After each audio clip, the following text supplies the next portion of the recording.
राधा वल्लभ श्री हरिवंश राधा वल्लभ श्री हरिवंश। वृंदावनेश्वरी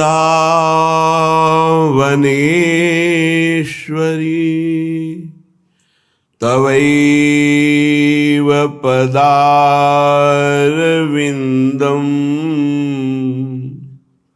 प्रेमामृतैकमकरन्द रसौघपूर्णम्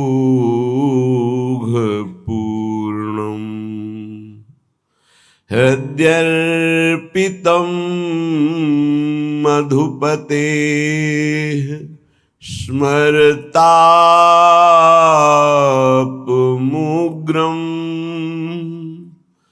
निर्वापयत् परमो शीतलमाश्रयामि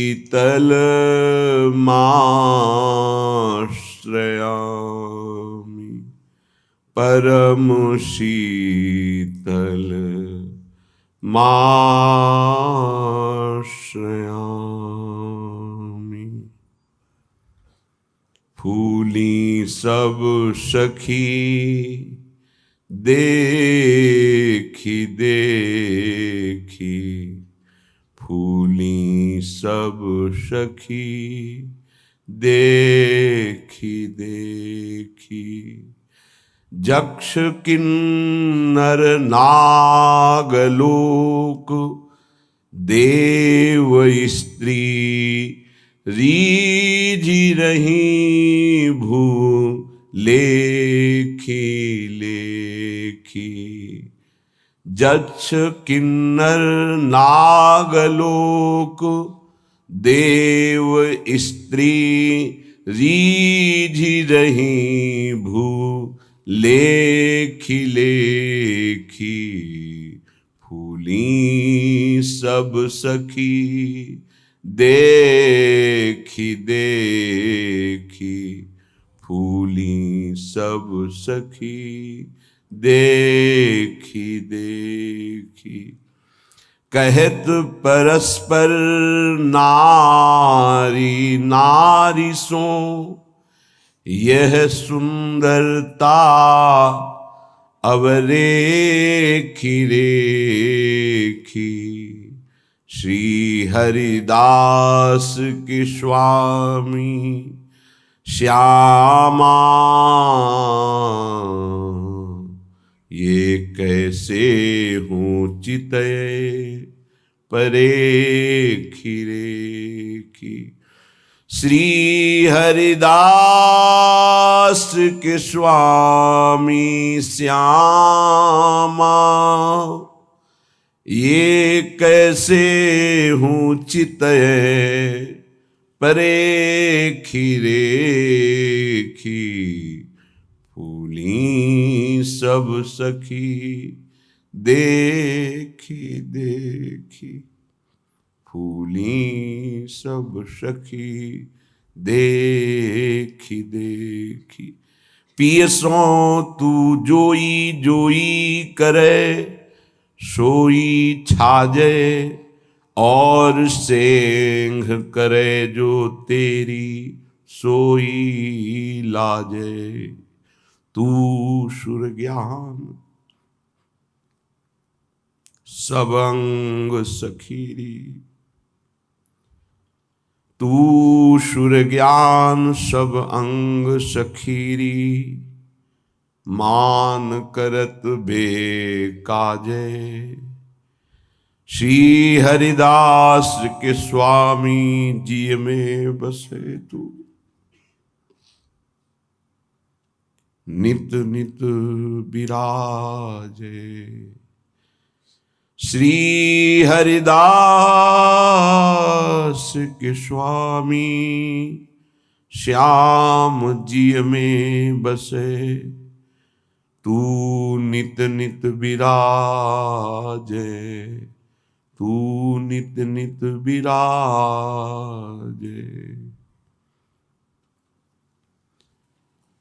अनंत जन्मों की भटकन मिटने का समय है, ये बढ़ाने का नहीं। पर ये दुष्ट मन, ये दुष्ट इंद्रियां, ये परम सुख चाहती ही नहीं है। ये केवल इस मलमूत्र के भांड शरीर को मैं मानना और इसी के भोग को परम सुख मानना, लाख समझाने पर भी ये उसी की चाह करती हैं जिसमें कभी कहीं तृप्ति नहीं होती। चाहे जितना ज्ञान हो, चाहे जितना समझ हो, पर वो समझ और ज्ञान माया के प्रबल वेग में बह जाती है और उपासक पुनः मन और इंद्रियों की प्रेरणा में सुख की खोज में फंस जाता है। जबकि अच्छे से पता है, सुना गया है, समझा गया है कि सुख भोगों में नहीं, श्री भगवान में है। सुख संसार के संबंधों में नहीं, भगवत संबंध में है। क्योंकि ये संसार के संबंध माने हुए हैं और प्रभु का संबंध है। जब तक उस है को स्वीकार नहीं करोगे तो नहीं से तुम्हारी तृप्ति कभी नहीं हो सकती। ये नहीं, जो भी नाम रूप, जो भी भेद, जो भी भोगों के प्रति आकर्षण, ये नहीं। इसमें जो है वो है, वो हमारा है, वो अपना है, उसी है से संबंध है। उसे राम कहो, कृष्ण कहो, शिव कहो, माँ कहो, पिता कहो, मित्र कहो, कुछ भी कहो, वही है। उसके अलावा जो माना हुआ वो नहीं। इस नहीं से जब तक नहीं नहीं हृदय नहीं कहेगा, तब तक परमात्म बोध नहीं होता। इसीलिए महापुरुष जन इस बात पर जोर देते हैं, दूरादपाश्य स्वजनान। स्वजन शब्द केवल प्रभु के लिए हो, स्नेह शब्द केवल प्रभु के लिए हो, पर बहुत दुर्गति है बुद्धि की कि ये सब सुनने जानने के बाद भी वो ठीक निर्णय नहीं करती, ठीक न्याय नहीं करती और मन को सपोर्ट करके इंद्रियों के द्वारा जीव का बंधन पुष्ट करती रहती है। पता नहीं कैसी सूक्ष्म माया है कि जानते हुए भी अनजान बनकर असत खेलों को वो स्वीकार कर लेता है। पता नहीं। इसीलिए जो ज्ञानिन कर चित अपहरई, बरियाई विमोह बस करई। विमोह, यही मूढ़ता, अज्ञान। शरीर के भोगों में सुख है, ये भारी मूढ़ता अज्ञान है। ये दूर हो तो सच्चा ज्ञानी, ये दूर हो तो सच्चा भक्त। इसीलिए श्रीपाद प्रबोधानंद जी महाराज कहते हैं, का तव कांता कास्तव तनयः स्थिरमतिरेतन मृतिमनु गणयः अहह किमद्य न पश्यसि मरणम तव पर वृंदावन मिहि शरणम। हे भाई, अगर मेरी प्रार्थना समझ पा रहे हो तो समझ लो। कातव कांता, जिसे तुम अपनी स्त्री समझ रहे हो, पत्नी समझ रहे हो, पीछे कौन थी, आगे कौन रूप में जाएगी। वर्तमान में वो जीव स्त्री शरीर प्रारब्ध के अनुसार प्राप्त करके तुम्हारे कर्म के भोग के लिए उपस्थित है। वो अब उसे तुमने अपनी पत्नी मानकर गाढ़ आसक्ति कर ली तो नवीन दुर्गति तैयार हो गई। कौन है वो तुम्हारी, जानते हो? नहीं परिचय, कुछ वर्षों का परिचय और इसे सत्य मान लिया। और जहां वो परिवर्तन नाशवान दृश्य जगत का एक दृश्य ये शरीर परिवर्तित हुआ, नाशवान शरीर का परिवर्तन प्रतिपल हो रहा है, तुम समझ नहीं पा रहे, पर समझा तब जाता है जब वो मृत्यु को प्राप्त होने का समय आता है। तब समझ तुम्हारी किसी काम की नहीं रहती। मन पछितई है अवसर बीते। सुत बनितादि जान स्वार्थ रत ना करो नेह सभी थे।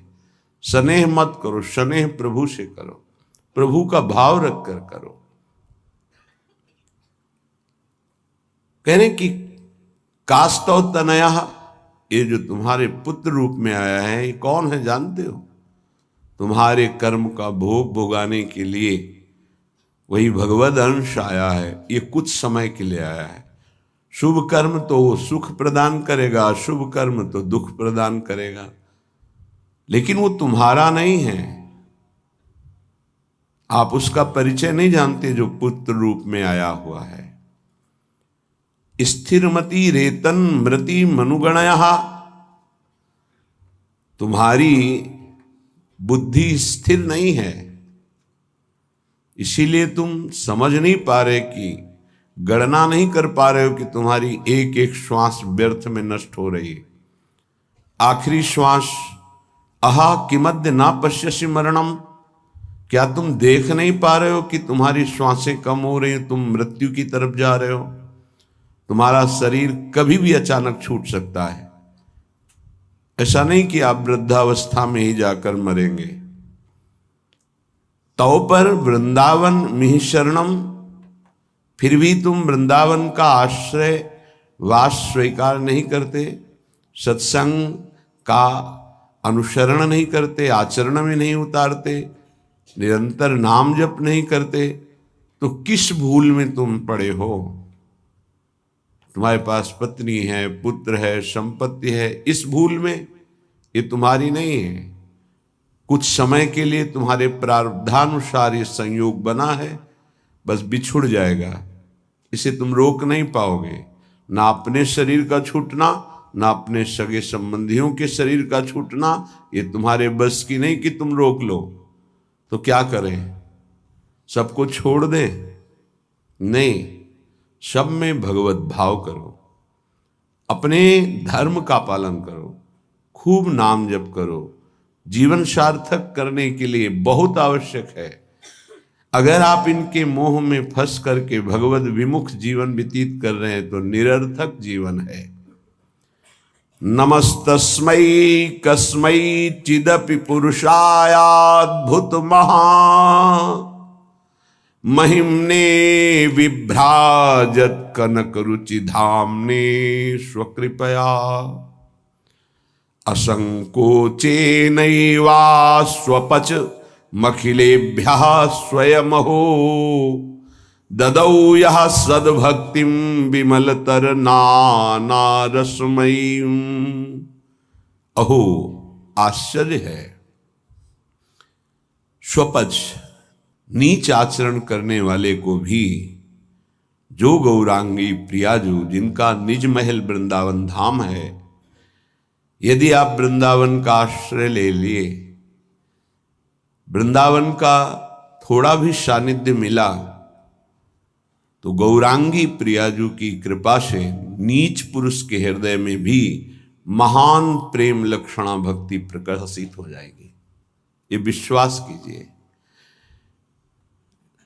लिखा है असंकोचे नैव, यद्यपि वो अनाधिकारी है इसलिए संकोच का विषय बनता है कि अनाधिकारी को प्रेम लक्षणा भक्ति, और बोले असंकोचे नैव, कभी इस बात का सोच ही नहीं होता हमारे प्रियाजू को कि बहुत नीच आचरण वाला है, बहुत करुणामयी है, उन्हीं की करुणा का भरोसा नहीं। हम सब इसी पंक्ति में खड़े हैं, नीच आचरण वाले। इसलिए कह रहा हूं कि मना स्थितियों को देखो, अपने मना स्थिति को। बचपन से लेकर अभी तक उस मन को ही देख रहे हैं। वासना की परत जमा है। एक बार सोहनी लगी, पोछा लगा तो लगा पवित्र हो गया, दोबारा फिर लगा तो फिर वैसे ही कूड़ा, हजारों बार लगने पर वो कूड़ा ही कूड़ा, पता ही कितने जन्मों का कूड़ा जमा है। आप लोग 4 दिन भजन करके चाहते हो कि हमारी कामना की पूर्ति हो जाए, मैं ऐसा, यहाँ संतों को पूरा जीवन हो जाता है, फिर भी अनुभव होता है मोशम कौन कुटिल खल कामी। सच्चाई की बात कह रहा हूं। फिर भी अनुभव होता है जिन मुंह को तन दियो ताको ना भजन कियो ऐसो नमक हरामी। मालिक का नमक खा रहे हैं, चिंतन विषयों का हो रहा है। दगाबाज, धोखेबाज, छलिया वो हम हैं, अपने हैं। प्रभु के अंश हैं। प्रभु ने कृपा करके मनुष्य शरीर दिया, सत्संग दिया, भगवत मार्ग दिया, फिर भी वही दगाबाजी, वही छल, वही कपट। क्या दगाबाजी? भगवत आश्रय छोड़कर किसी वस्तु, व्यक्ति, स्थान, पद, धन आदि का आश्रय ले लेना, ये दगाबाजी है। अपने प्रति दगाबाजी। जिनकी कृपा से हमारा स्वरूप पोषण, शरीर पोषण, भाव पोषण हो रहा है, हम उनकी तरफ देख ही नहीं पा रहे, अपराध पर अपराध करते जाते हैं, उनके देखते हुए उनकी खिलाफत करते हैं। ये नमक हरामीपना नहीं तो और क्या है। बड़े महापुरुषों के वचन हैं, श्री सूरदास जी महाराज, ऐसो नोन हरामी, नोन नमक हरामी। चांडाल पर्यंत संकोच का त्याग करके नीच आचरण करने वाले को भी प्रेम लक्षणा भक्ति प्रदान करने वाली कौन? ये वृंदावन भूमि जिनकी है, गौरांगी प्रियाजू। ददौ यह सदभक्तिम विमलतर नाना रसमयीम, अद्भुत रस प्रदान करने वाली, नाना प्रकार के भाव रस। कभी अमुक लीला, कभी अमुक लीला, कभी अमुक लीला, कभी अमुक भाव भंगियां, इसमें उपासक डूबा रहता है। सदभक्तिम रसमयीम विमलतर, किंचन मात्र मल की गंध भी नहीं। मल कामना, कामना ही मल है। बार बार भोगों की कामना ये मल है, यही भगवत साक्षात्कार नहीं होने। भक्ति तो है लेकिन मल युक्त है, भक्ति तो है लेकिन व्यभिचारिणी है, अव्यभिचारिणी, विमलतर, रसमयी, ये प्रिया जो प्रदान करती है। महिमने विभ्राजत कनक रुचिधाम ने स्वकृपया, जो अपने स्वधाम में विराजमान वृंदावन में जिनकी कनक कांति है, 7 कुंभ तनु गोरी, वो प्रिया जो असंकोचे नैवा स्वपच मखिलेभ्या स्वयं हो, स्वयं करुणा करके अपनी तरफ से नीच अधम चांडाल तक को जो धाम का आश्रय ले लेता है, महान विमल रसमयी प्रेम लक्षणा भक्ति प्रदान करती है। ये बड़ी दुर्लभ बात है।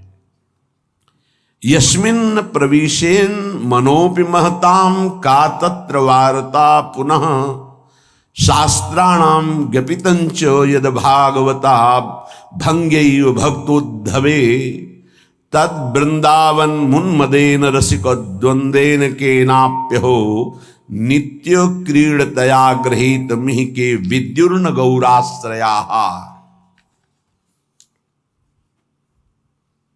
महाप्रेम की अथाह समुद्र, ना कोई शास्त्र इनको जानता है और ना शास्त्रज्ञ और ना कोई ब्रह्म ऋषि। किनको? गौरांगी प्रियाजू को। ये महाप्रेम समुद्र वृंदावन की रज और रसिक, इन्हीं से परिचय मिलता है। चाहे जितने शास्त्र पढ़ लो, हमारे प्रियाजू के विषय में नहीं जान पाओगे। लालजू के विषय में तो वो भी वो जना दें तो शास्त्र पढ़ने से नहीं जान पाओगे। सोई जाने जी देव जनाई। देखो भगवान श्री कृष्ण ने परम ज्ञानी उद्धव जी को इशारे में बता दिया कि मेरे प्रेम को प्राप्त करना चाहते हो तो वृंदावन जाओ और मेरे प्रेमियों की चरण धूल में लोटो तो प्रेम प्राप्त कर पाओगे। अहो, ऐसा रसोन्माद वृंदावन प्रकट करता है कि युगल किशोर के सिवा और कुछ नहीं रह जाता चित्त में। धन्य है वो महापुरुष जिनके चित्त में युगल किशोर के सिवा और कोई नहीं। तो हम ये आपको निगूढ़ तत्व बता रहे हैं। गौराश्रय, गौरांगी प्रियाजू के आश्रय के बिना तुम प्रियाजू को नहीं जान सकते, प्रेम को नहीं जान सकते, वृंदावन को नहीं जान सकते, इस महासमुद्र प्रेममयी लीलाओं को नहीं जान सकते। चाहे शास्त्र पढ़ लो, चाहे ब्रह्म ऋषियों का संग कर लो, या चाहे जितनी बड़ी साधना कर लो, उद्धव से ज्यादा कोई ज्ञानी नहीं होगा। वो कह रहे कि वासुदेव ने इशारे से उद्धव को बता दिया कि परम पावन वृंदावन की भूमि में प्रेमियों के संग में ही प्रेम प्रकाशित होता है, विशुद्ध प्रेम।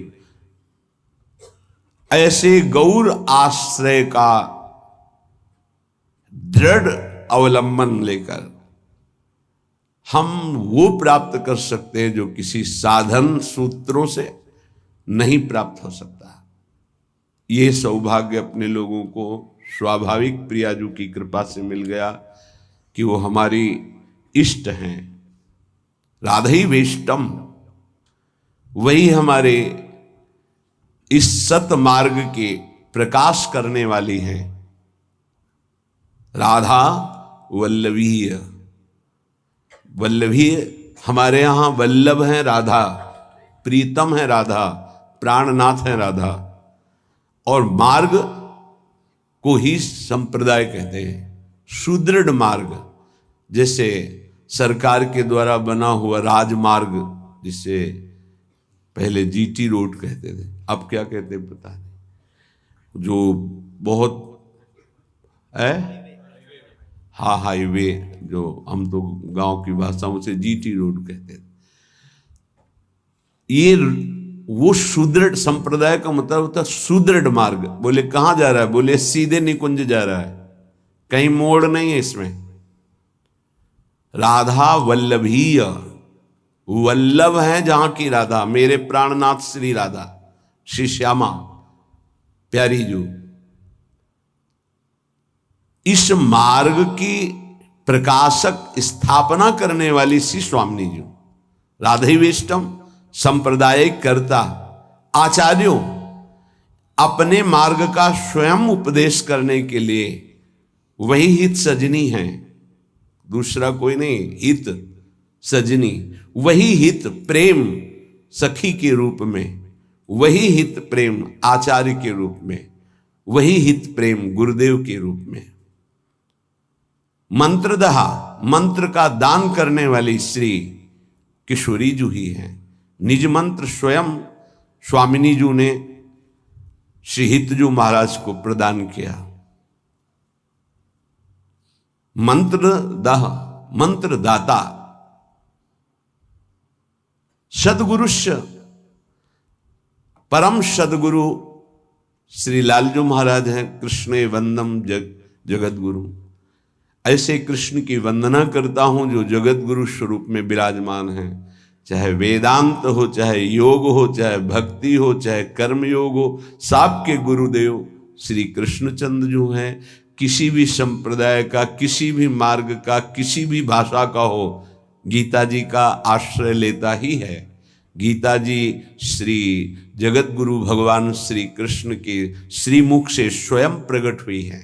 जैसे वेद श्वासों से, ऐसे वाणी से गीता जी श्री जगत गुरु भगवान की वाणी है गीता जी। कोई ऐसा नहीं है विश्व में जो गीता जी को न मानता हो। गीता जी की व्याख्या उर्दू में, अंग्रेजी में, हिंदी में, संस्कृत में और बहुत बड़े बड़े महापुरुषों ने की, हर संप्रदाय के महापुरुषों ने की।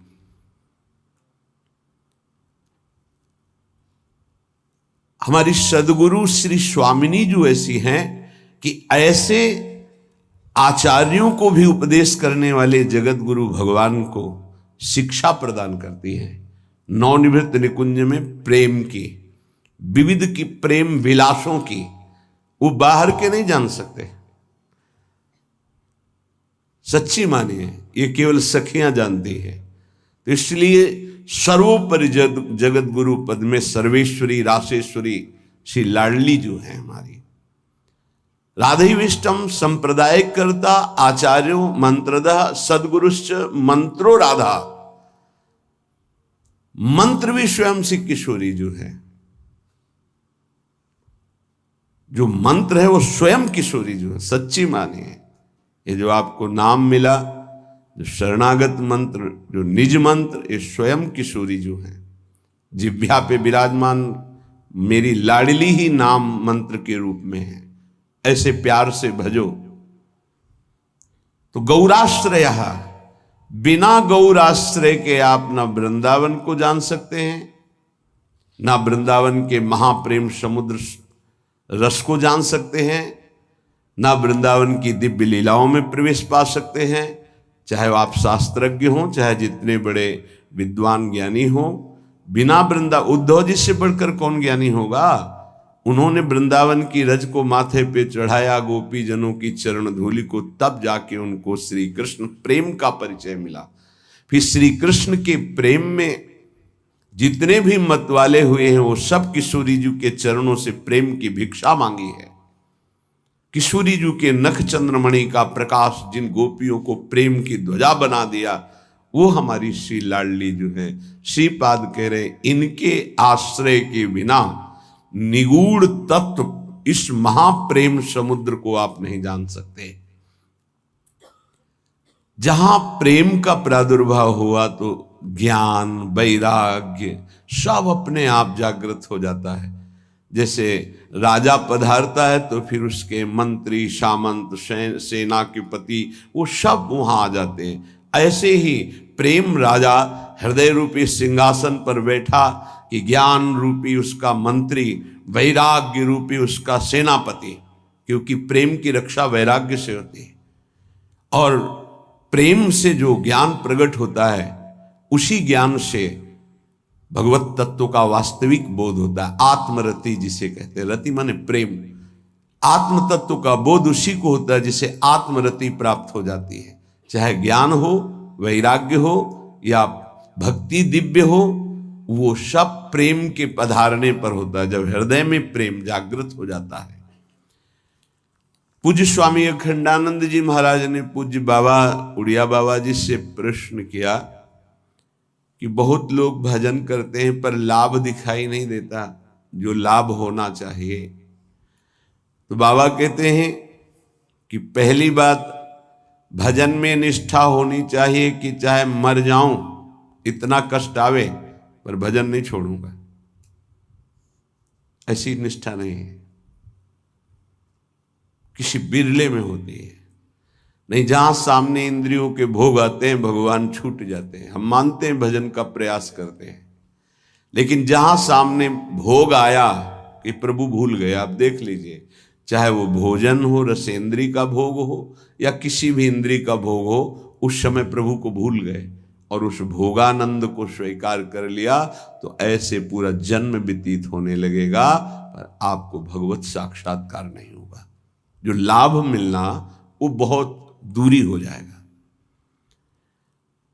जहां कोई दुख आया, विपत्ति आई, भूल गए प्रभु को। सुख आया, संपत्ति आई, भूल गए प्रभु को।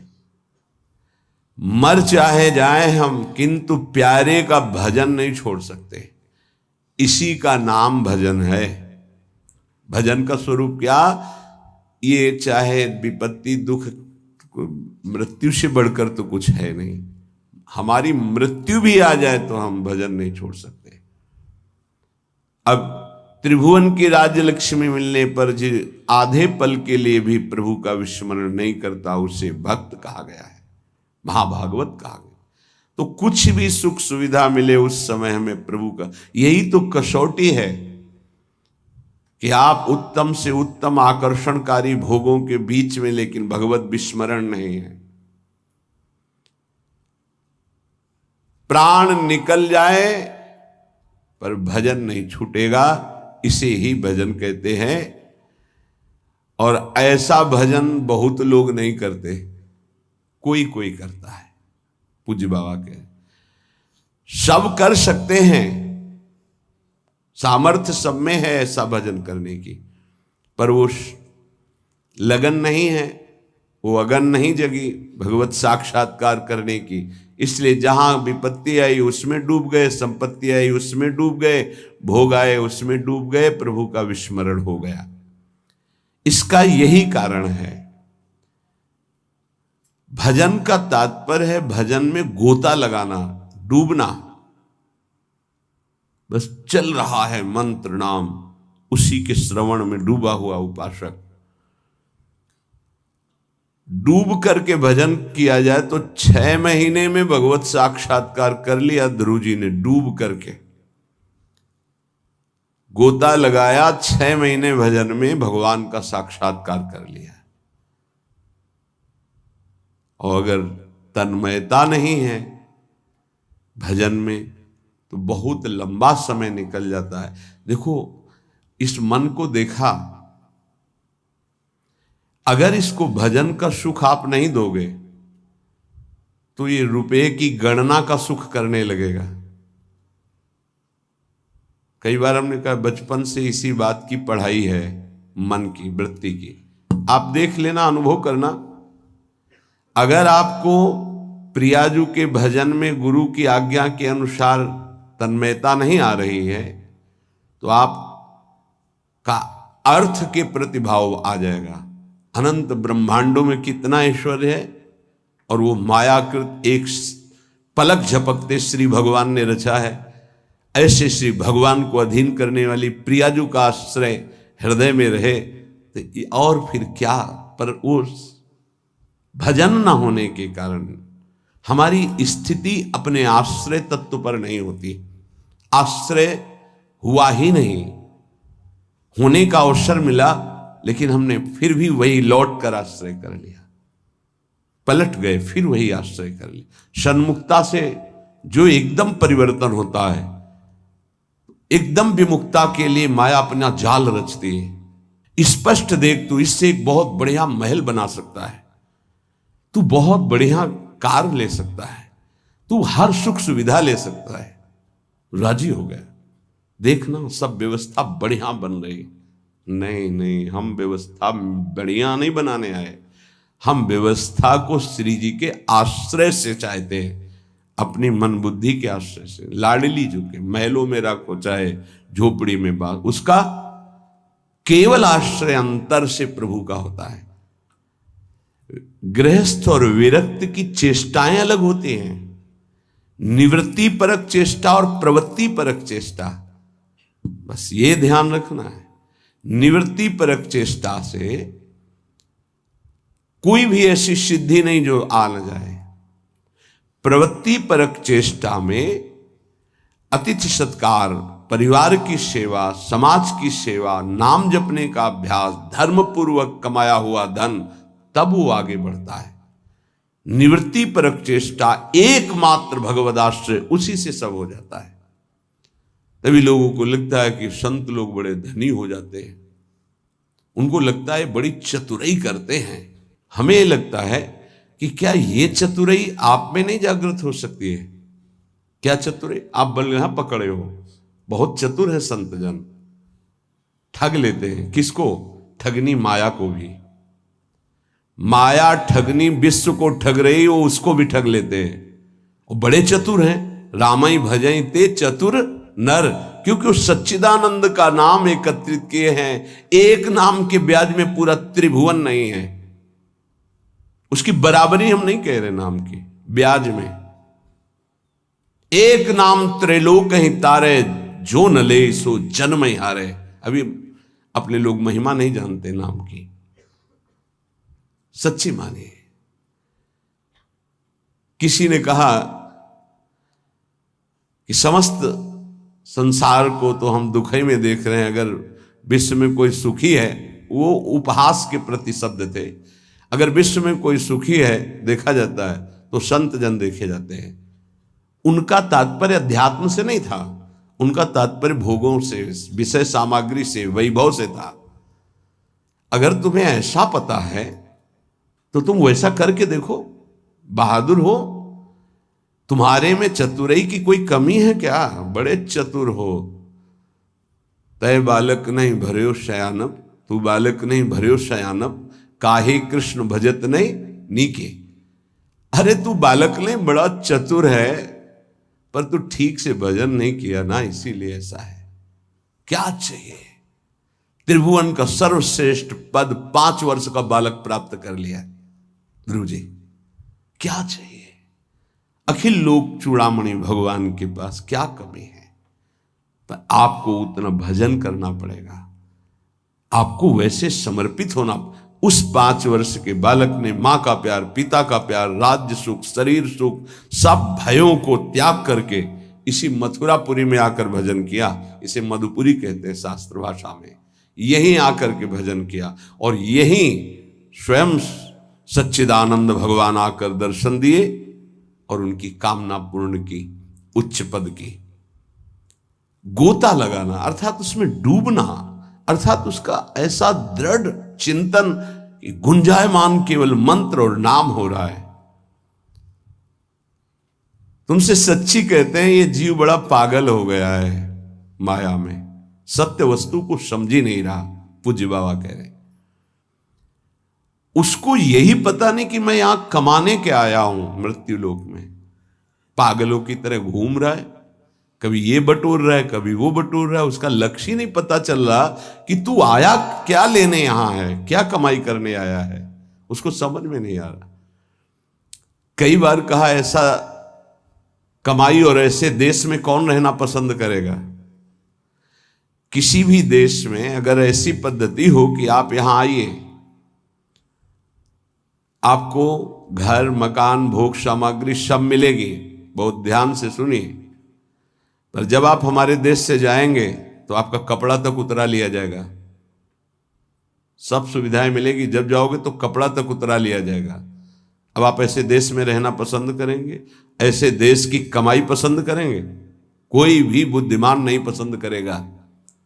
और आप ऐसे ही देश में हैं जिसका नाम मृत्यु लोक है। कपड़ा तो कपड़ा रहा, आपका शरीर भी छीन लिया जाएगा। यहां की, इस देश की कोई भी वस्तु लेकर आप नहीं जा सकते। अब आप विचार कीजिए आप कितने बड़े बुद्धिमान हैं और क्या कमा रहे हैं। खास बात है जब आप अपने देश को यहां से जाएंगे, अपना देश है भगवत देश, और आपके पास जाने का किराया भी नहीं रखा जाएगा और आपकी पोशाक उतार ली जाएगी, तो आपका यहां शरीर भी छीन लिया जाता है, शरीर संबंधी छीन लिए जाते हैं, बैंक बैलेंस छीन लिया जाता है, प्रॉपर्टी छीन ली जाती है। अब आपके पास रहा क्या? पूरे जीवन में जो पाप और पुण्य कर्म किए। पुण्य तो कोई बिरला ही कर पाता है, नहीं पाप ही होते हैं। अगर पुण्य हुआ तो उसे बचा नहीं पाता है, वो 4 लोगों से कहकर खाली हो जाता है, पुण्य नष्ट हो जाता है। पुण्य, अगर हमने कुछ पुण्य किया और कह दिया अपनी वाणी से, 4 लोगों के बीच में अपनी प्रशंसा कर ली, तो तप, पुण्य, साधना ये सब क्षीण होने लगती है। हम वृंदावन गए थे, 100 साधुओं का भोजन कराया और फिर ऐसा ऐसा ऐसा, और संत जन कह रहे थे कि ऐसा भोजन तो आज तक हमने नहीं पाया भगत जी, आपने जैसा पवाया। ओ, जो कुछ सुकृत बना था मानो करवाया होगा। ऐसी सेवा भगवत कृपा से अवसर मिलता है, पर वो बार बार कहकर अपने सारे सुकृत नष्ट कर देता। इस देश से बचकर निकल पाना और कुछ कमा के ले जाना, ये केवल भगवत कृपा पात्र से ही हो सकता है। बहुत छल भरा ये देश है मृत्यु लोक। जीव पागलों की तरह पूरा जीवन व्यतीत कर रहा है। मुझे यहां किस लिए भेजा गया, क्या लेके जाऊंगा, ये सोच ही नहीं पा रहा है। गोस्वामी जी ने कहा है कि ये जो मन है ये श्वान की तरह हर जगह पादुका का प्रहार पाता है, पर फिर उसी दरवाजे पे खड़ा हो जाता है। अर्थात निकृष्ट भोगों को भोग कर असंतुष्ट, ग्लानि, दुख परिणाम में चिंता, भय, शोक, पर फिर वही उन्हीं भोगों को भोगना चाहता है, पागल की तरह भटक रहा है। ये महापुरुष जन जानते हो, दुखी होकर ऐसा बोलते हैं। जो वस्तु तुम्हारे साथ नहीं जानी है उसके चिंतन में तुम समय बर्बाद कर रहे हो। चिंतन करो प्रभु का, कार्य करो संसार का, तो जीवन यापन के लिए शरीर चेष्टा और वस्तु ले जाने के लिए नाम धन, कितना बढ़िया उपाय है। राधा राधा राधा। विषय अनेक हैं और अनंत हैं, कितना भोगोगे। भोगते भोगते मर गए, फिर जन्म हुआ, फिर भोगते भोगते मर जाएंगे, कुछ आते नहीं लगेगा। बड़ा विचित्र खेल है, बड़ा विचित्र खेल। भगवान की असीम कृपा है, जिनको भोगों से विरक्ति मिल गई है या जबरदस्ती बचे हुए, बिनु अवसर भयते राजोई। चतुर्थ ब्रह्मचारी का लक्षण है ये। बिनु अवसर, अवसर नहीं मिला, और भयभीत है, इसलिए वो नहीं भोग रहा। तो बिनु अवसर भयते रह जोई, ये चौथे में। उत्तम तो उत्तम के बस असमन माही, सपन हुआन पुरुष जगनाई। अपने प्रीतम प्रभु के सिवा उस स्वप्न में किसी और को नहीं देखता। कितना भोगोगे, अनंत विषय। कल एक भगत बड़ा मस्त, सब हंस रहे थे लेकिन कोई फर्क उसको नहीं था, गंभीर मुद्रा में बैठा। उसने कहा हमने ठाना है, 1.25 घंटा नाम जप करता हूं और बढ़ा दूंगा, सत्संग आपका सुनता हूं, पर 1 लाख सुंदरी स्त्रियां चाहिए मुझे। हमारे तो होश उड़ गए भाई कि ऐसा प्रश्न करता आया, भगवान ने भेजा।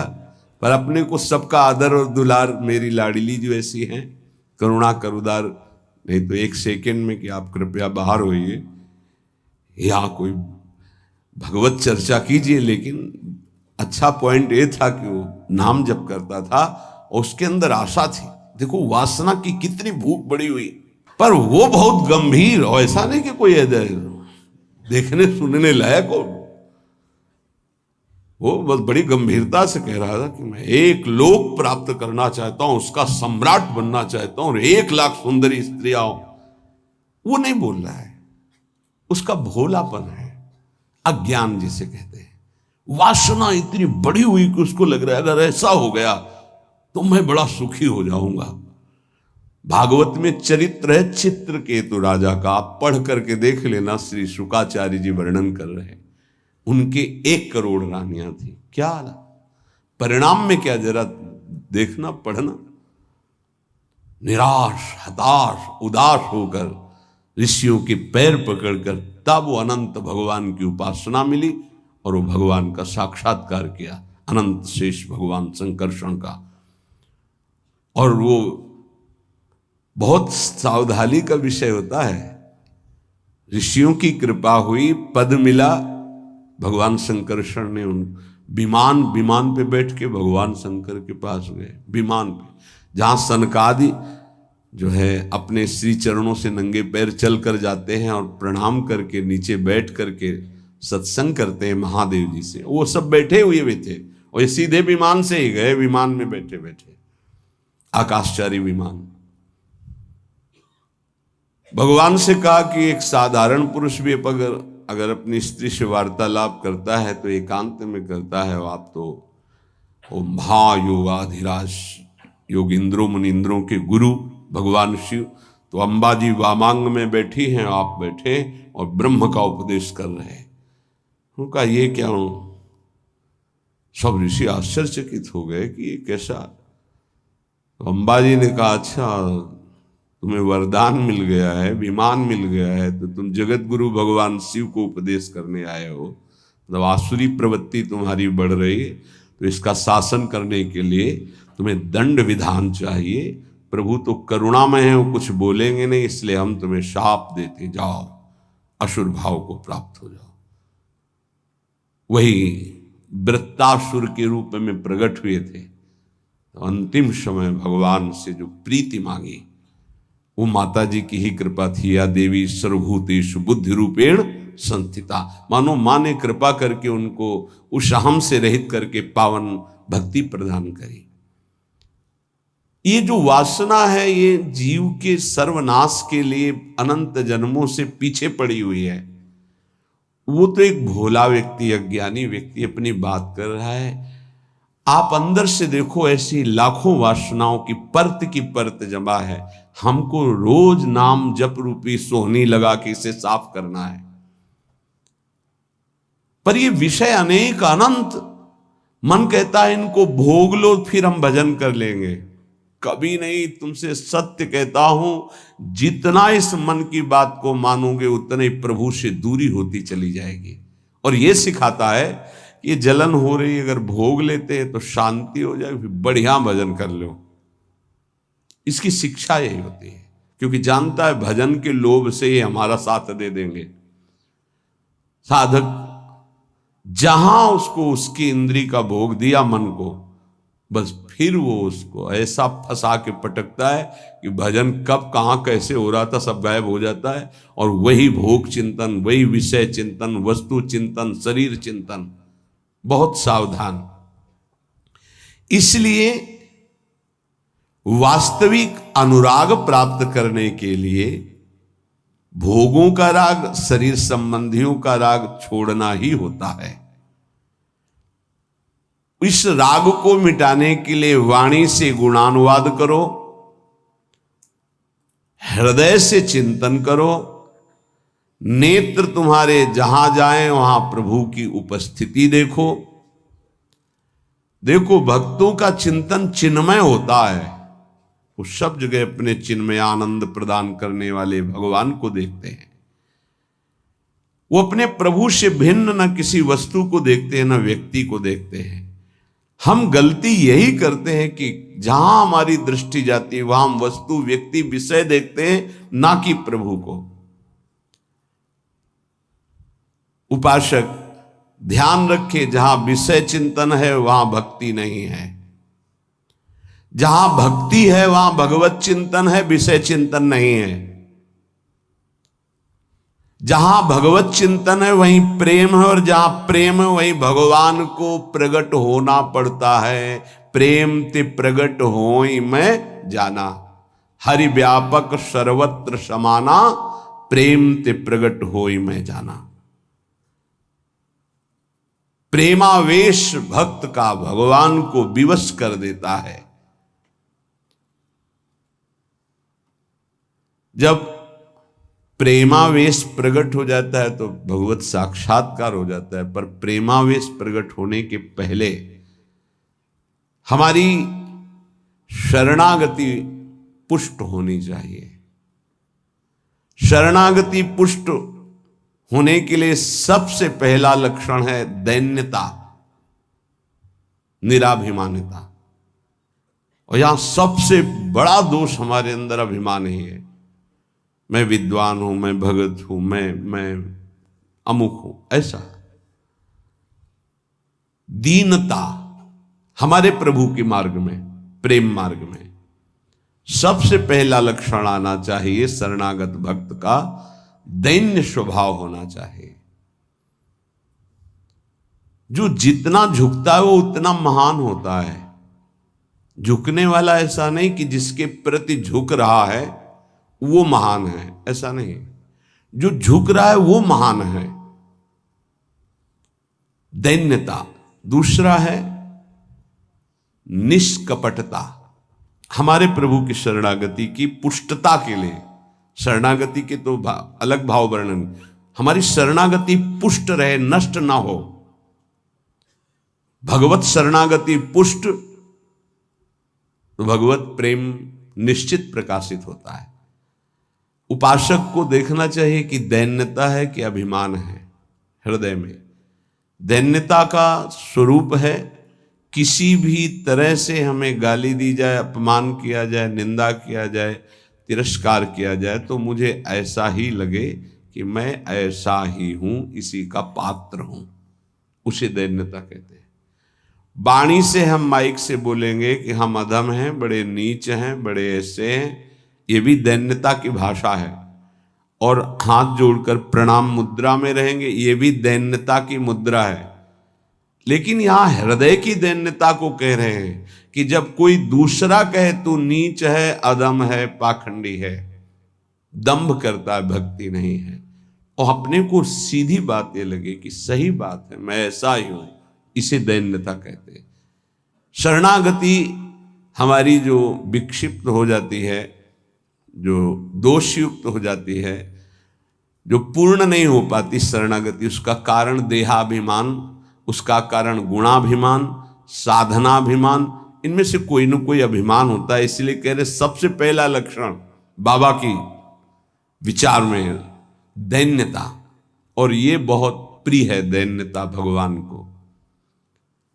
दूसरी है निष्कपटता, कपट नहीं रखना चाहिए। हरि और गुरुदेव, हरि गुरु चरण सेवा अनुसरहु, अर्चन बंदन संतत करहु, दास संतन कर शुक्ला। हृदय में कम से कम एक जगह तो निष्कपटता आ ही जाए गुरुदेव भगवान से। पर ये बहुत छलिया मन है, ये सर्वज्ञ प्रभु से भी छल करना चाहता है, बहुत छलिया है। अगर हमारी शरणागति का अपहरण कोई करता है तो अभिमान और कपट, दूसरा जब निष्कपटता है तो कपट अगर है तो हमारी शरणागति ढक जाएगी। मोहि कपट छल छिद्र न भावा, मेरे प्रभु कह रहे हैं, यही दरबार दीन को आदर, पक्की बात। पहला है दैन्यता, दूसरा है निष्कपटता। शरणागत उपासक के हृदय में कपट नहीं, कपट का मतलब होता है कि मुख से कुछ और बोल रहे हैं और हृदय में कुछ और है। ये कपट प्रायः अपने लोग बहुत अच्छी तरह हृदय में सजा के रखते हैं, इसीलिए शरणागति पुष्ट नहीं होती। निष्कपटता, जैसे का वैसा, बिल्कुल गुरु के सामने, प्रभु के सामने, उसमें। तीसरा सत्यता, वाणी में सत्य, हृदय में सत्य, आचरण में सत्य, सत्य धर्मयुक्त। असत्य संपूर्ण संसार के भोग और संबंध है। किसी भी संबंध और भोग में प्रियता है तो शरणागति का अपहरण हो जाएगा। सत्य श्री भगवान, नाम, धाम, लीला, रूप, प्रेमी जन, इसके अलावा सब मिथ्या। जितना कुछ देख रहे हो परिणाम देखा जाता है, परिणाम में सब झूठा। चौथा सर्व समर्पण, सर्व शब्द लगा हुआ है, तन मन प्राण एक एक वृत्ति केवल अपने शरण की तरफ। यहां सर्व समर्पण नहीं होता, समर्पण होता है पर सर्व समर्पण नहीं होता। सर्व समर्पण कुछ हमारी पर्सनल वृत्तियां हैं, कुछ हमारी शर्तें हैं, कुछ हमारा है, तो सर्व समर्पण नहीं। सर्व समर्पण दशरथ जी महाराज के श्रीमुख के वचन, नाथ सकल संपदा तुम्हारी, मैं सेवक समेत सुत नारी, सर्वस्व आपका प्रभु। जहां कहीं शरणागति पुष्ट पाई गई तो सर्व समर्पण वाले की, वो चाहे राजा ही क्यों न हो, महाराज शिवाजी, वीर शिवाजी, समर्थ गुरु रामदास जी, सर्व समर्पण, पीपा जी सर्व समर्पण। कैसा शरणागति पुष्टता का ये लक्षण, सर्व समर्पण।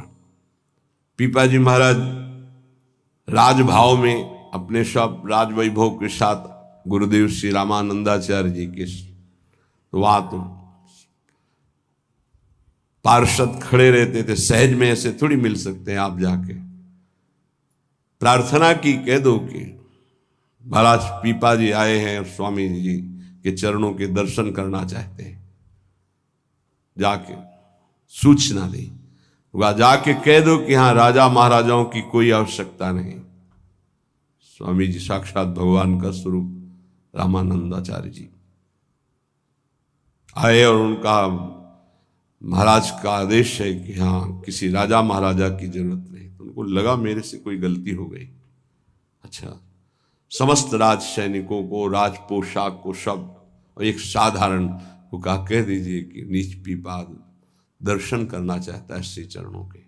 अधम पीपा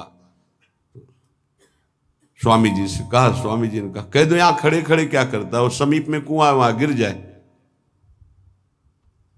आए और कहा आदेश है स्वामी जी का, वो समीप में कुआं है वहां आप जाकर के गिर जाइए कुएं में।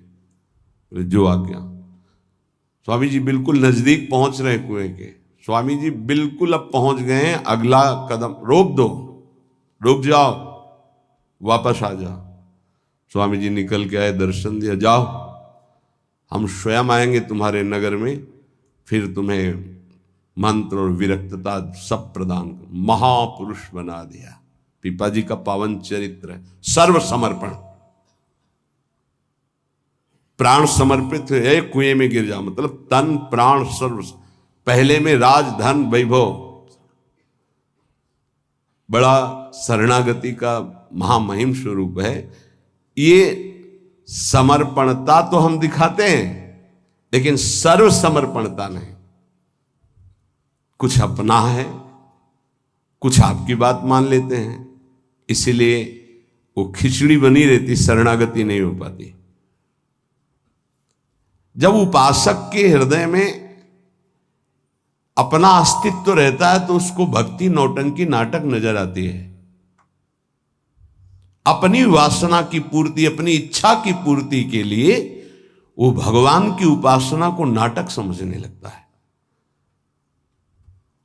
अगर अपनी वासना, अपनी इच्छा, इसका त्याग कर दिया जाए तो भक्ति का परिचय मिलता है। प्रायः बड़े बड़े महाभागवतों के घर वाले ही, परिवार वाले ही उनको नहीं समझ पाए और उनका तिरस्कार करें। इस बात के लिए वो जैसा चाहते हैं वैसा आप चलिए, उनको जितना पसंद है आप कीजिए। जैसे कुछ भक्तों को कि हमको पूरी रज लगाना पसंद नहीं, बस हल्का सा तिलक लगा लीजिए, क्योंकि आपने गुरुमंत्र लिया इसलिए तिलक लगा लीजिए। ये जरूरी है पूरा मुंह में थोपना, क्योंकि तुम्हारी दृष्टि नहीं है ना, तुम रज पसंद नहीं करते, गाल गोरे पसंद करते हो। ये पसंद कर, ये चमड़ी कब तक रहेगी, नष्ट हो जाएगी, न तुम्हारी रहेगी ना जिसकी देख रहे हो उसकी रहेगी। पतन हो जाएगा। जिन जिन ने भक्तों का विरोध किया उनका पतन हो गया। ये सर्व समर्पणता भक्ति में जब साधक चलेगा तो अपने आप आ जाएगा, उसको किसी की कोई परवाह नहीं रहती। अपनी भक्ति में कहीं आंच नहीं आने देगा। जीवन की बाजी लगा दी है, अनंत जन्मों से बिगड़ी बात को बनाने चले हैं। तो हम ये देखते हैं कि देवता परिवार वालों की बुद्धि में बैठ करके उसको शरणागति से भ्रष्ट करना चाहते हैं। बस जैसा हम कहें वैसा तुम्हें चलना है। अब भी तुम अपना अधिकार रखते हो, भगवान की कृपा मनाओ कि अभी तुमको कुछ मान रहे हैं इसलिए सुन रहे हैं वो भक्तजन, और ना माने केवल प्रभु को माने तो रत्नावती जी ने मूड मुड़ा लिया और खिलाफत में बैठ गई उनकी आज्ञा के खिलाफ। राजन्नाज से त्यागती हूं, इस महल में प्रवेश नहीं करूंगी, केवल श्री भगवान का आश्रय लेकर संतों के बीच में रहूंगी। जो बिगाड़ना है बिगाड़ लीजिए। आखिरकार साष्टांग दंडवत और चरणों में गिरना पड़ा पूरे चरित्र के बाद। तो बहादुरी तो तुम्हारी इसी बात की है कि अपने प्रभु के चरणारविंद में आपने अपने अपनापन का दान कर दिया। अब प्रश्न नहीं खड़ा होता, तुम साधना का स्वरूप क्या जानते हो? अरे चित्त प्रभु में लगा है, पूरा दिन हो गया उठे ही नहीं आसन से। भगवदाकार वृत्ति है आसपास सब। बड़े सिद्ध महापुरुष की बात कह रहे हैं, पूज्य श्री श्रीधर बाबा। इतनी रज होगी पूरे सिंहासन में, इतनी ऊंचाई से, क्योंकि परिक्रमा नजदीक काली दे के। अब उनको शरीर की शुद्ध नहीं तो कब वो रज पूछे। मच्छरदानी लगी थी, मच्छर क्या पूरा हाथ चला जाए, और 10 5 छिपकली उस मच्छरदानी में चिपकी रहती थी। बस ऐसे घुस गए अंदर, बस पूरा कमरा कहीं जाला, कहीं ये कहीं वो। जब बाबा इसे साफ, अरे नहीं भाई चलो तुम बाहर ऐसे रहने। जहां उनकी स्थिति है, कभी कभी ऐसी स्थिति देखी है कि जो वाणी से नहीं बोल सकते, ऐसी अनिर्वचनीय स्थिति। आंखों से अश्रुधारा, शरीर कांप रहा सैया पे, छूने की हिम्मत नहीं, चरण चापने गए, होश ही नहीं बाबा को, ओठ फड़फड़ा रहे, कैसी भगवदाकार एकदम स्थिति। जब उपासक चित्त प्रभु से जुड़ेगा तो ये सब अच्छा नहीं लगता। बढ़िया संगमरमर, बढ़िया सैया, बढ़िया नहीं खान पान ते भावे है, नहीं कोमल वसन सुहावे है, सब विषय लगे ते खारा है, हरियासिक का मग न्यारा है। क्या चल रहा है? ये दिमाग क्या कह रहा है? हर भाव हमारा केवल लौकिकता से जुड़ता है। भजन को क्या जाना, लौकिकता सिद्धांत को भजन माना जाता है। इसीलिए यहां शरणागति की ये अलग कोटि से वर्णन कर रहे हैं बाबा।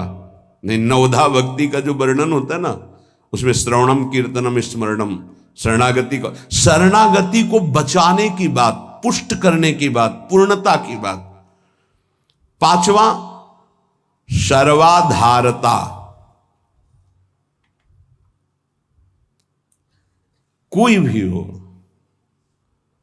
सबका आधार भक्त बन जाता है, घोर विषयी को भी रास्ता दे देता है।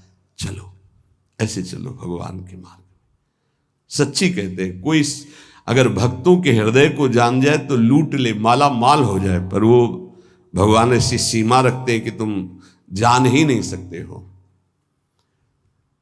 जैसे कोई फिसल के गिर गया है तो आप खड़े होके नहीं उठा सकते हो, फिसल के गिरने वाले की गिरने की स्थिति में पहुंचना पड़ा। वैसे ही झुक के, वैसे ही गिर के, फिर उसे उठा करके फिर खड़ा किया गया। जितनी स्थिति में वो गिरा हुआ, उसी स्थिति में पहुंचकर उठा। उसको क्या जरूरत है झुकने की? जिसने अपने जीवन में कभी भोगों को, विषयों को, संसार को, गृहस्थ को स्वीकार ही नहीं किया, वो तुम्हारे बीच में घुसकर तुम्हें पकड़कर जहां तुम हो वैसी स्थिति से उठाकर ऊपर खड़ा कर रहा है।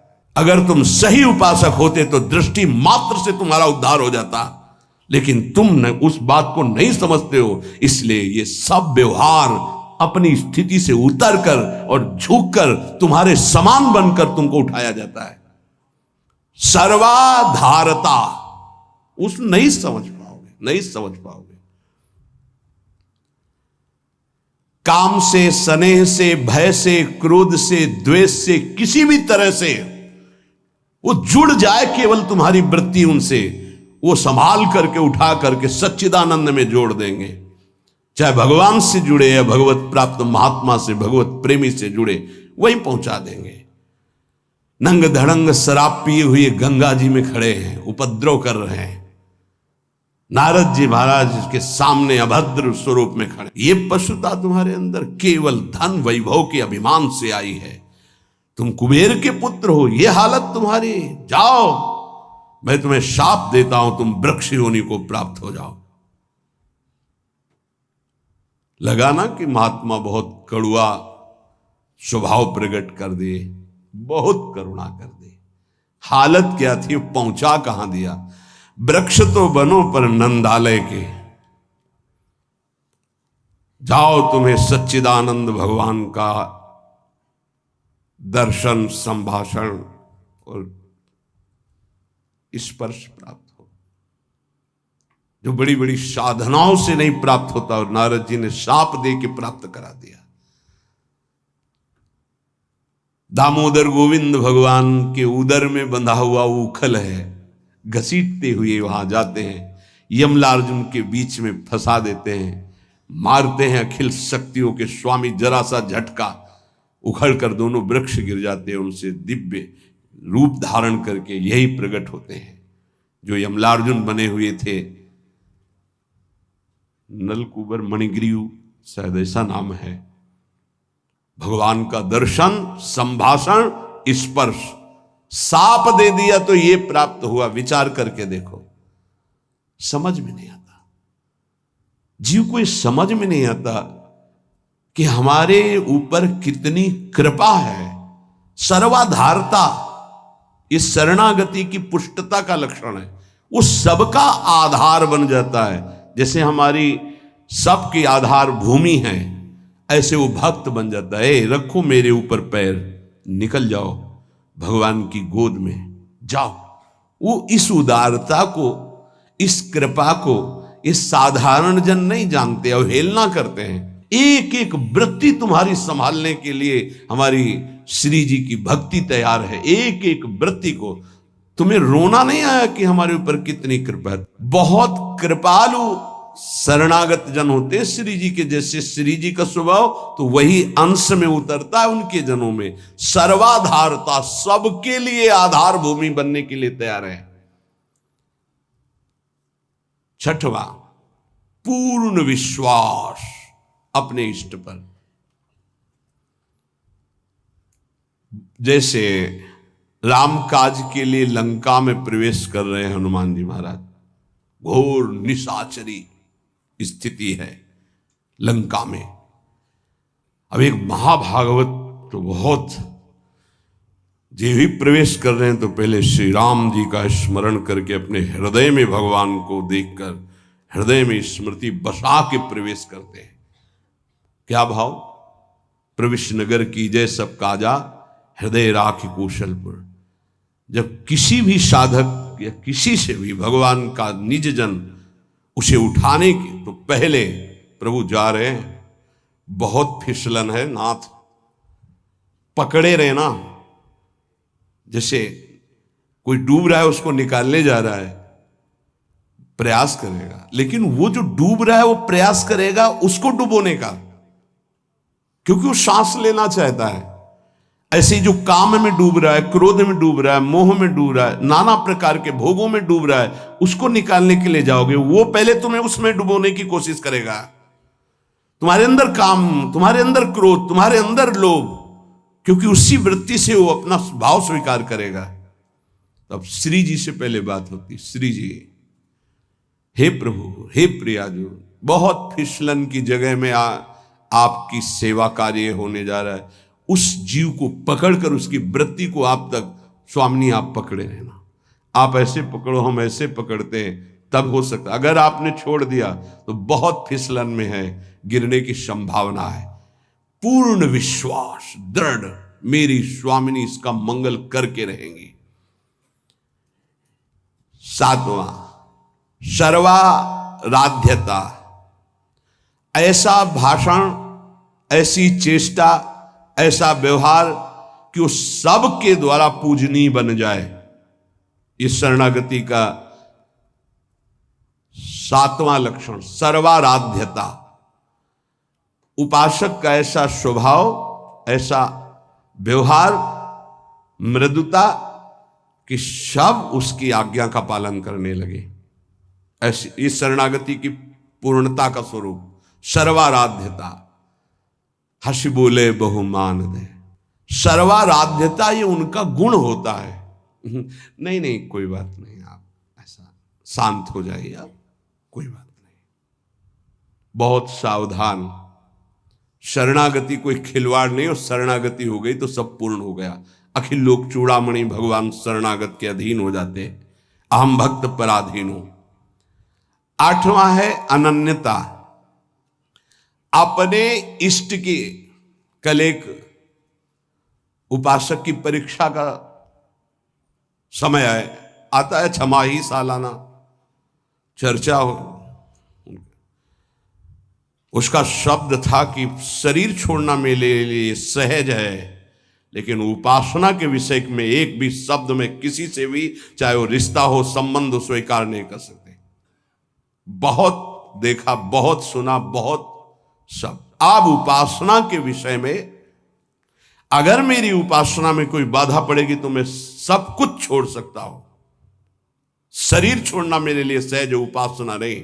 उपासना में अगर कोई नहीं, बस इस बात से उस समय तो नहीं कहा जाता बड़ाई कि हाँ शाबाश, नहीं, ठीक है, ठीक है, अच्छे विचार, और एकांत में जब मनन होता है तो आशीष निकलता है। हाँ, ऐसे ही अपने आराध्य देव की अनन्यता पे फर्क नहीं पड़ना चाहिए, इसी से भगवत प्राप्ति होती है। हे 4 दिन के पति पुत्र परिवार के संबंध हैं, अनंत काल का संबंधी मेरा उससे मिलने का अवसर आया है। अब ये सब माने हुए नहीं, जो है उनके लिए है प्रभु मेरे प्रीतम, मेरे पति, मेरे प्राणनाथ, मेरे जीवन, ये माने हुए हैं। 30 वर्ष पहले तुम जानते भी नहीं थे कि कौन है जिनको तुम पति पुत्र परिवार प्रीतम क्या क्या भाव, और 30 वर्ष बहुत बहुत प्लस और जोड़ लीजिए, इसके बाद खाक में मिल जाएगा तुम्हारा तन और उनका भी तन। ना वो संबंध रहेगा ना वो परिचय रहेगा, संबंध भी नहीं रहेगा, परिचय भी नहीं रहेगा। तो परिचय जिससे बनाने आए हैं अब ये जन्म केवल उनके लिए। ऐसा नहीं है कि कोई भक्ति में चले तो रसगुल्ला और रबड़ी यही खाते भक्ति होती, वो एक अलग भक्ति होती है। जैसे आपकी साधना बढ़ेगी तो आपके साथ विरोध शुरू होगा, और अगर विरोध में वही स्थिति रही एक रस अनन्यता तो आपकी सिद्धि नहीं। तो क्या बिगाड़ा था देवर विक्रम का, पूरे जीवन भर वो विरोध। क्या बिगाड़ा था नरसिंह मेहता जी ने अपनी भाभी का, जीवन भर भारी विरोध। क्या बिगाड़ा था विभीषण जी ने रावण का, भला ही तो कर सभा में लात मार के भगा दिया। क्या बिगाड़ा था विदुर जी ने धृतराष्ट्र और दुर्योधन का, गांव के बाहर एक अकिंचन की तरह कुटिया बना के नहीं पाना तेरे। ये बहुत सूक्ष्म विषय। अपने इष्ट की अनन्यता में कोई फर्क जीवन में नहीं आना चाहिए, चाहे जैसी परिस्थिति आ जाए।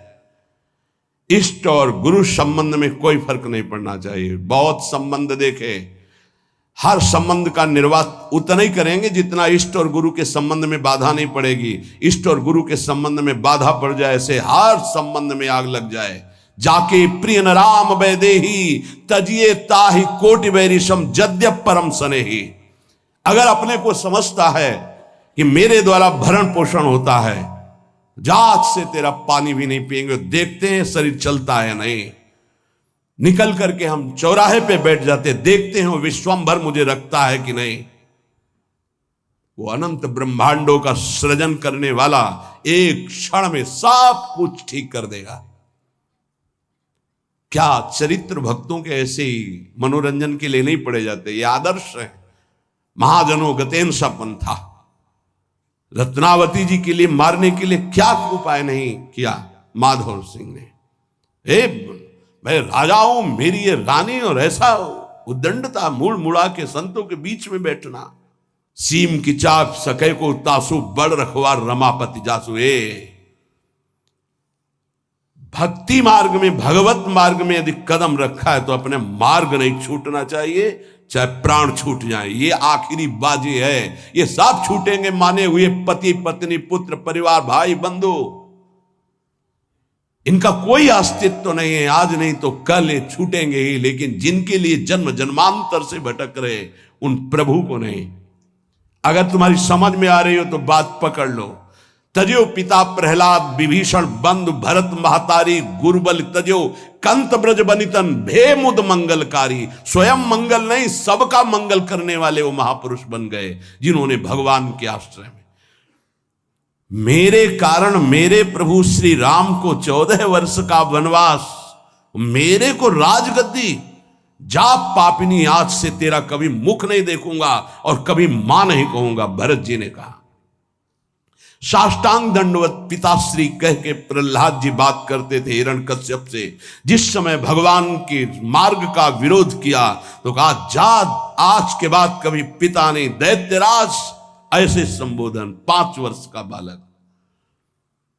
कहीं भक्ति में प्रभु के संबंध में कोई भी संबंध बाधा पहुंचावे तो भगवत संबंध नहीं छोड़। जहां तक हमारी भक्ति की पुष्टता है वहां तक हम निर्वाह कर सकते हैं। अगर हमारी भक्ति के नष्ट होने का विषय आता है तो तजिए ताहि कोटि वैरिशम जद्यप परम सनेही। अगर निष्ठा पकड़ पाओगे तो पार हो जाओगे, नहीं अपने और परिवारजनों के और सगे संबंधियों के हृदय में ही दैवी माया प्रेरणा करती है कि आप इसके मार्ग को रोकिए और भ्रष्ट कीजिए।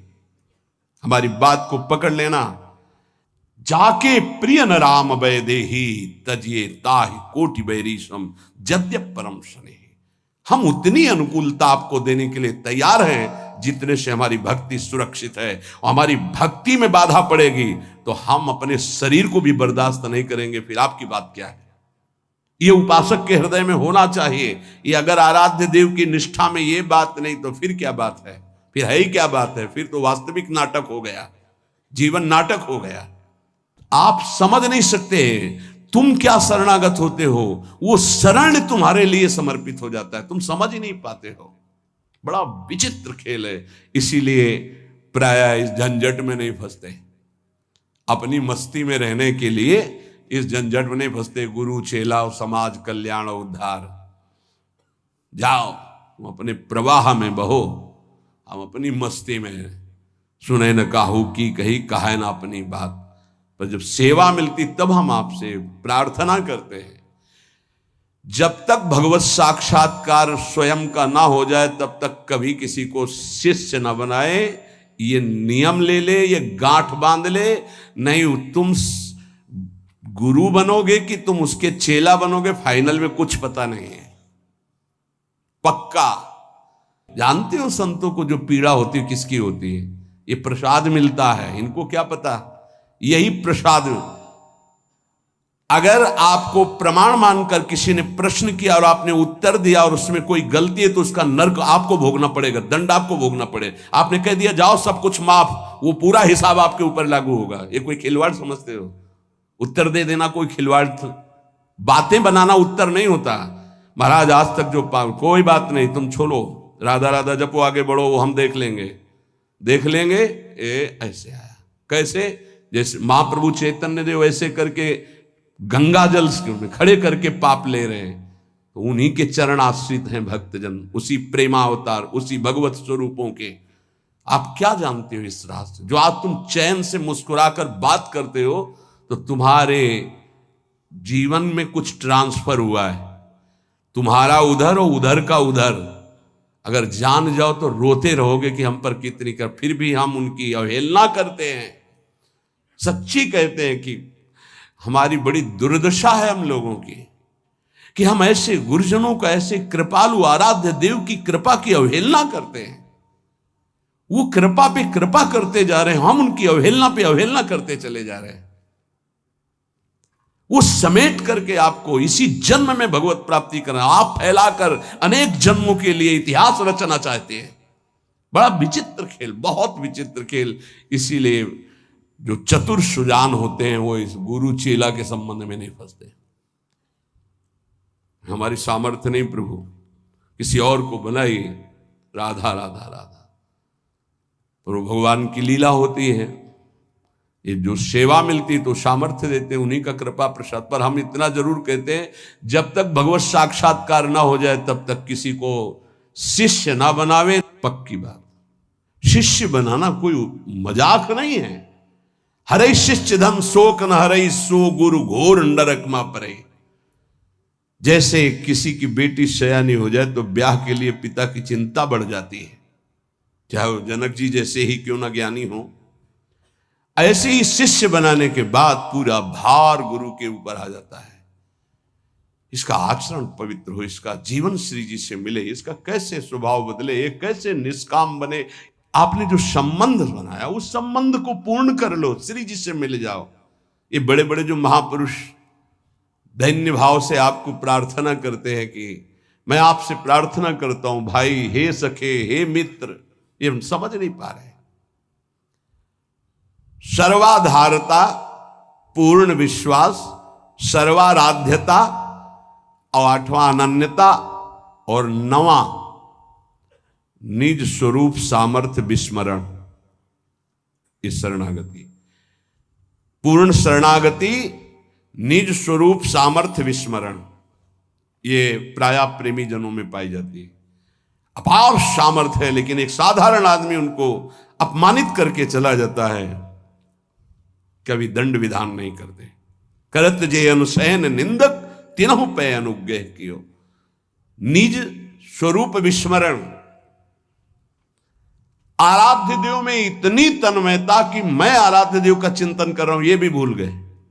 ब्रह्म नहीं, माया नहीं, नहीं जीव नहीं काल, अपनी ही सुदिन आ रही एक रहे। ये नई बात बाबा से मिली है, जो नौ शरणागति के स्वरूप। जैसे नौ शास्त्र में जब पढ़ो तो श्रवणम कीर्तनम स्मरणम विष्णुपाद सेवनम अर्चनम बंदनम दास्यम सख्य आत्मनिवेदनम, पर पूज्य पाद उड़िया बाबा जी ने पहला दैन्यता, दूसरा निष्कपटता, तीसरा सत्यता, चौथा सर्वसमर्पण, पांचवा सर्वाधारता, छठवां पूर्ण विश्वास, सातवां सर्वाराध्यता, आठवां अनन्यता, नवा निज बल निज स्वरूप विस्मरण।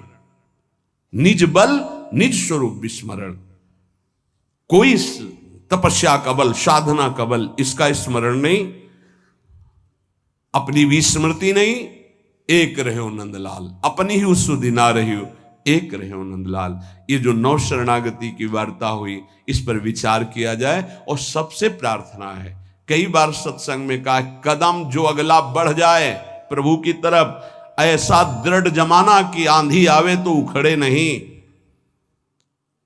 प्रायः जब कोई परमार्थ की सही डगर पकड़ता है तो उसका विरोध शुरू हो जाता है, परिचय होता है सही मार्ग का।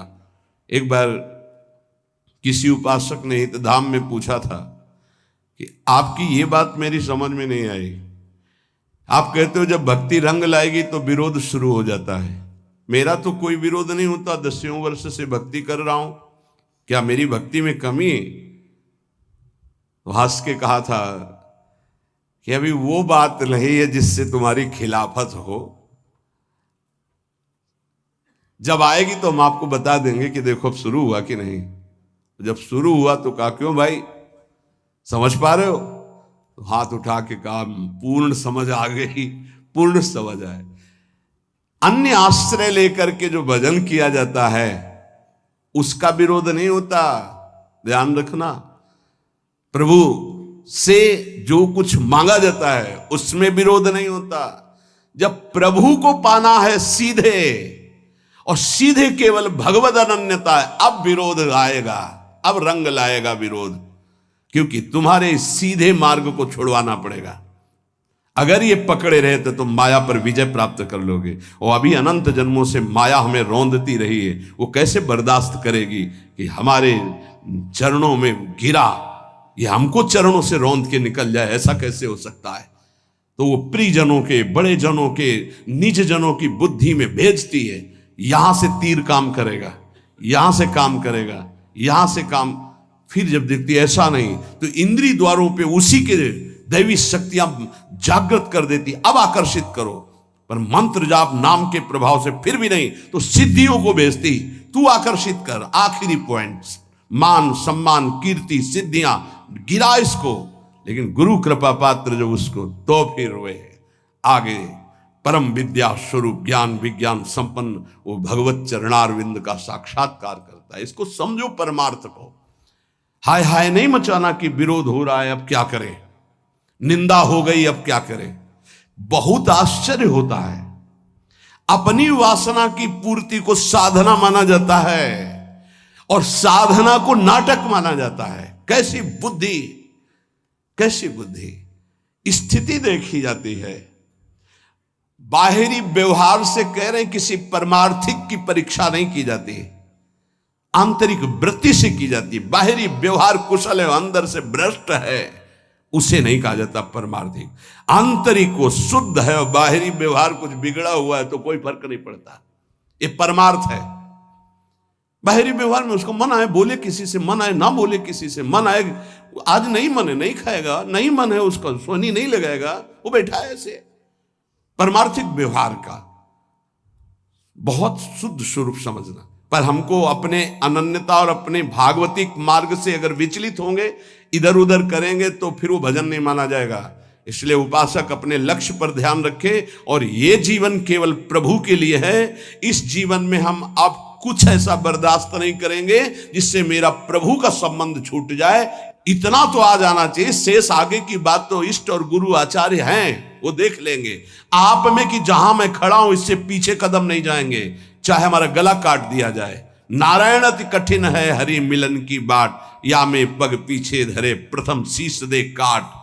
ये मरकर मार्ग चला जाता है। अब हमारा कोई नहीं, मतलब की बात है तो हम आपकी सेवा करते हैं, मतलब की बात नहीं तो तुम्हारा जो लगता हो उसे बोल दो, अभी एक क्षण में मैं अलग हूं। किसी का सहारा नहीं, श्री जी का सहारा है। वो मारे या तारे, अब हमें ये नहीं देखना कि हमारी व्यवस्था करती तो मेरी आराध्य देव, व्यवस्था नहीं करती तो आराध्य देव नहीं।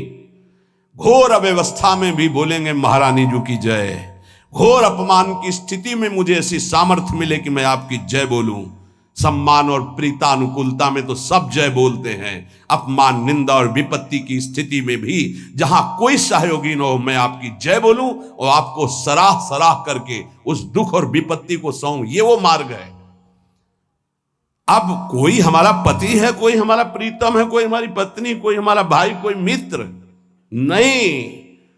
नाते नेह राम के मनियत सुहृद सुसेव्य जहालो, अंजन कहा आंख जो फूटे। इसका अर्थ समझो, वो संबंध क्या जो हमारी भक्ति को नष्ट कर दे। अंजन कहा आंख जो फूटे, बहुत कहो कहा लो। इसलिए उपासक, ये जीवन की बाजी अनंत जन्मों से हारते चले आए, इस बार जीतने का नंबर आया है।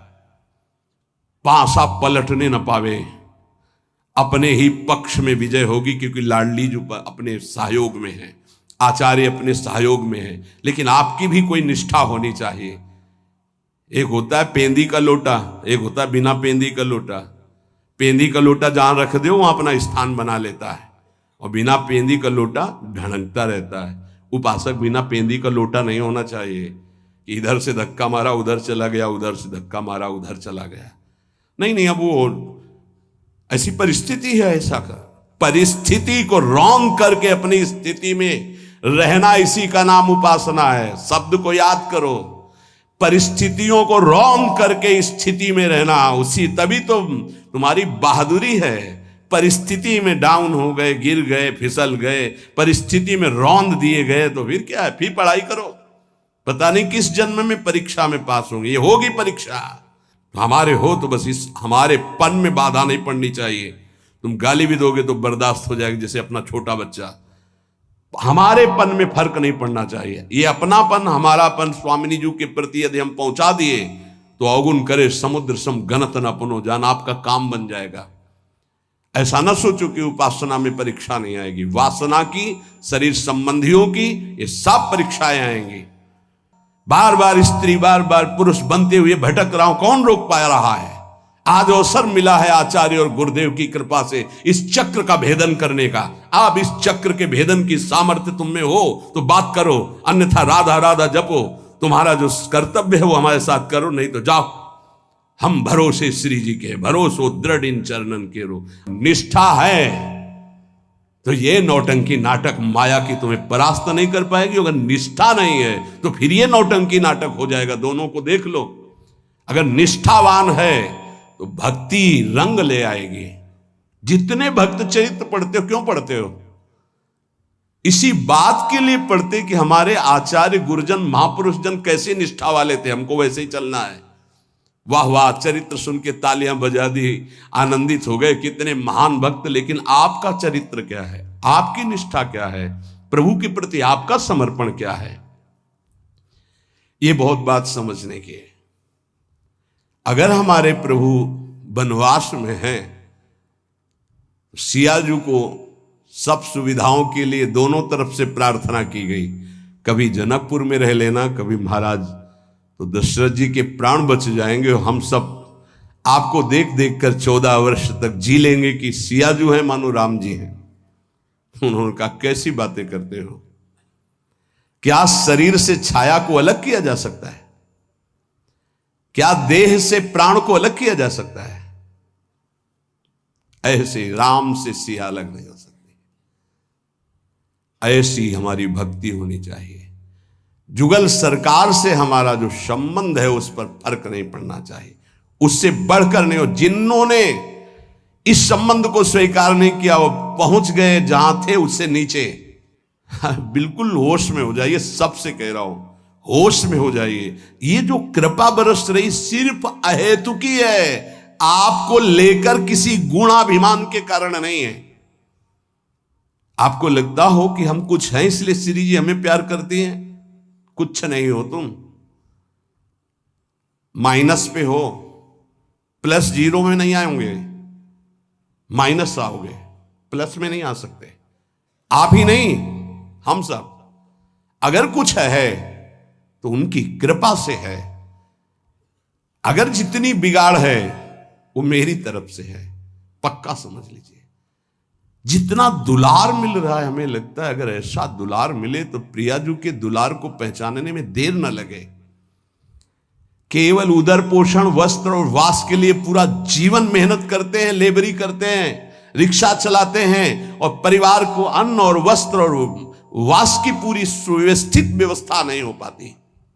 इसलिए ये जीवन श्री जी को दे दिया तो दे दिया। केवल हमारी महारानी जो आश्रय रहेंगी, रुपया नहीं, व्यवहार नहीं, धन नहीं, पति नहीं, पुत्र नहीं, परिवार नहीं, कोई संबंध नहीं।